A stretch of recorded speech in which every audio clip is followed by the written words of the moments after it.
चंद्रदेव व दक्ष पुत्री रोहिणी की कथा। राजा दक्ष, जिनकी एक पुत्री सती का विवाह महादेव से हुआ था और अपने पिता के द्वारा महादेव शिव का अपमान करने पर उन्होंने आत्मदाह कर लिया था। माता सती के अलावा राजा दक्ष की 27 पुत्रियां थी, जिनका विवाह चंद्रमा के साथ हुआ था। एक दिन चंद्रदेव विचरण के लिए निकले, तब उनकी नजर राजा दक्ष की बड़ी पुत्री रोहिणी पर पड़ी।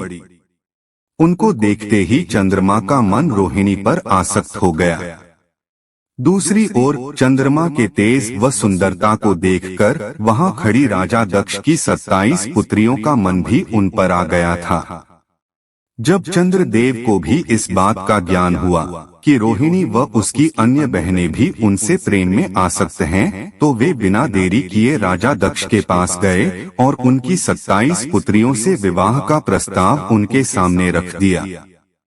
राजा दक्ष यह देखकर आश्चर्यचकित रह गए, लेकिन जब उन्हें अपनी पुत्रियों की इच्छा का भी पता चला तो उन्होंने उन्हें बहुत समझाया।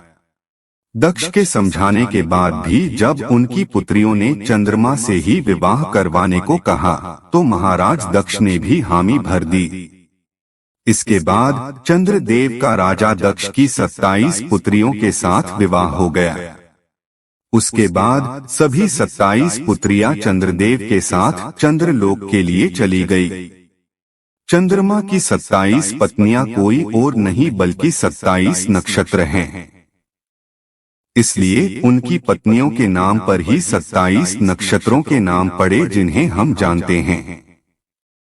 उनकी 27 पत्नियों में रोहिणी, अश्विनी, मूल, मृगशिरा, पुष्य, चित्र, अनुराधा, विशाखा, श्रवणा, ज्येष्ठा इत्यादि आती हैं। चंद्रदेव राजा दक्ष की 27 पुत्रियों में से सबसे बड़ी पुत्री रोहिणी से ही सबसे ज्यादा प्रेम किया करते थे। इसी कारण वे अपना ज्यादातर समय उसी के साथ बिताया करते थे और हर कार्य में उनको ही महत्ता दिया करते थे। चंद्रदेव के द्वारा रोहिणी को दिए जा रहे विशेष स्नेह से उनकी बाकी पत्नियां अपने आप को उपेक्षित महसूस करने लगी। धीरे धीरे यह उपेक्षा बढ़ती चली गई और रोहिणी की बाकी सभी बहनों को उससे ईर्ष्या होने लगी।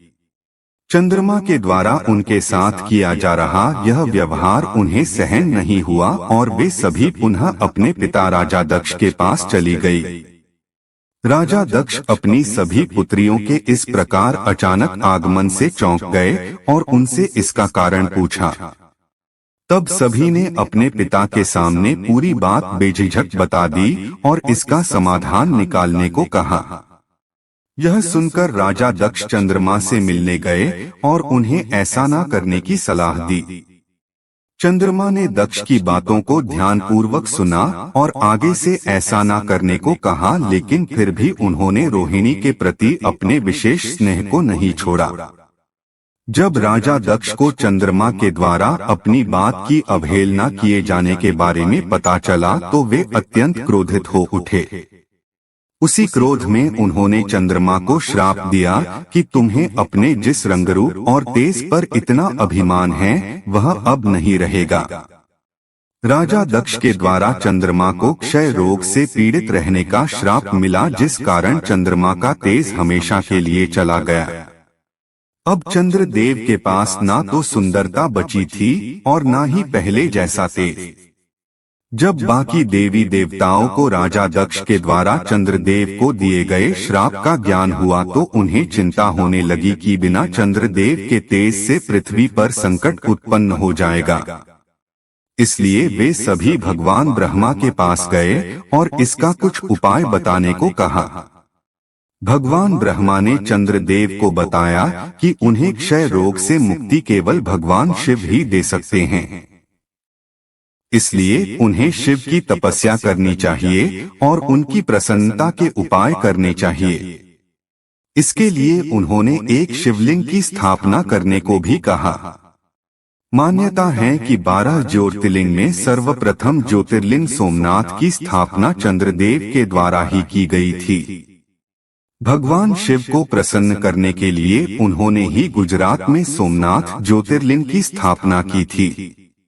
इसके साथ ही उत्तराखंड के रुद्रप्रयाग में चंद्रशिला पहाड़ी पर भी चंद्रदेव ने शिव की तपस्या की थी, इसलिए ही उसका नाम चंद्रशिला पड़ा। चंद्रमा की भक्ति व पश्चाताप देखकर भोलेनाथ प्रसन्न हो गए और उन्होंने चंद्रमा को दर्शन दिए। उन्होंने चंद्रमा से कहा कि चूंकि वे राजा दक्ष के द्वारा दिए गए श्राप को पूर्णतया विफल तो नहीं कर सकते, लेकिन वे इसके प्रभाव को अवश्य ही कम कर सकते हैं। इसलिए उन्होंने चंद्रमा के तेज को 15 दिन घटने और 15 दिन बढ़ने का आशीर्वाद दिया और क्षय रोग के प्रभाव से मुक्ति दिलाई।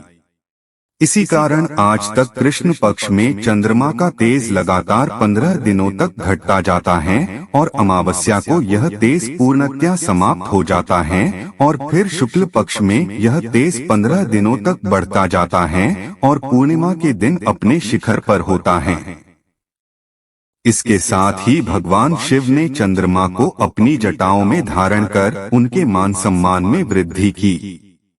उसके बाद से ही भगवान शिव हमेशा अपनी जटाओं में मां गंगा के साथ साथ चंद्रदेव को भी धारण किए रहते हैं।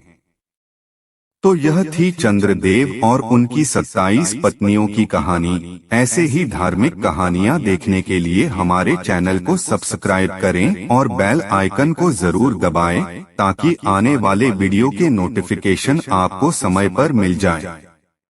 अंत में एक बार फिर से आपका बहुत बहुत धन्यवाद।